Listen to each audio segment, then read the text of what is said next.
चा वर्धापन दिन होतो, बरोबर होतो की नाही? सगळ्या गावाने मी बऱ्याच ठिकाणी मी जातो. वर्धापन दिनातून आपल्याला पुण्य मिळतं का सांगा तुम्ही? इथं आम्हाला इथं पुण्याची जागा आहे. तुम्ही दिवस काढता, धावपळ करता, बायकांची मेहनत असते, पुरुषांची असते, वर्गणी जमा करता, हजारो लोक तिथं येतात, कार्यक्रमही काही होत असतील. पुण्य आहे का सांगा मला कुठे? एक अभ्यास म्हणून तुम्ही सांगू शकता इथं बाबा आम्ही सत्संग केला, नामस्मरण काहीतरी केलं आणि पुण्य जोडलं, असं कुठं होतं का? सांगा ना. तेरी भी चूप मेरी भी चूप. काही नाही, धावपळ खूप असते. आणि वर्धापन दिनानंतर एक चर्चा असते आमच्या गोव्यात. कसली चर्चा सांगा? एकच चर्चा फक्त. सांगा, खरं बोला, लवकर बोला. अरे तुम्ही कितीतरी वर्धापन दिन बघितले आहेत. बरं तुमचे नसं नाही, नात्यातले आणि सोयऱ्यातले सगळीकडे जाता. काय चर्चा असते माहिती आहे तुम्हाला? जेवले कितले लोक? 2000, 3000, 4000, जे पूर्ण ज्यांनी एक महिनाभर उपवास केलाय असे लोक जेवायला आले होते. एक महिनाभर उपवास.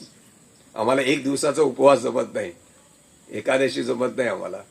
एकादशी आणि दुप्पट खाशी. एकच चर्चा. पुण्य कुठे आहे? पुण्य पाहिजे ना. आपलं शास्त्र काय सांगतं? वदनी कवल घेता नाम घ्या श्री हरीचे. घास घेतल्याबरोबर घासाला हरिनाम घेणं महत्वाचं आहे. पूर्वीच्या काळात बघा पद्धत होती. आता जेवूया मारे बस, ह्या सगळ्यांचे झाले पार्वती पते हर हर महादेव असा गजर झाल्याशिवाय जेवायला सुरुवातच होत नव्हती. अजून जाणत्यांना अजून विचारा, गजराशिवाय जेवण नाही. कशासाठी हे अन्न मी सेवणार? मी कशाला जेवतोय? महत्वाचं आहे ना, कशाला जेवतोय? या अन्नातून काय होतं माहिती आहे? आम्ही जेवतो त्यातून काय होतं माहिती आहे? काय होतं सांगा? काय होतं? आम्ही जेवण खातो काय होतं त्यातून? सांगा ना, काय होतं ते?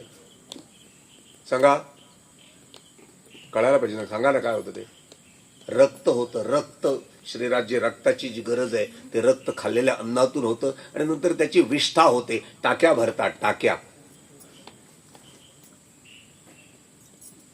आज गरज आहे आपल्या वर्धापन दिनाच्या निमित्तानं.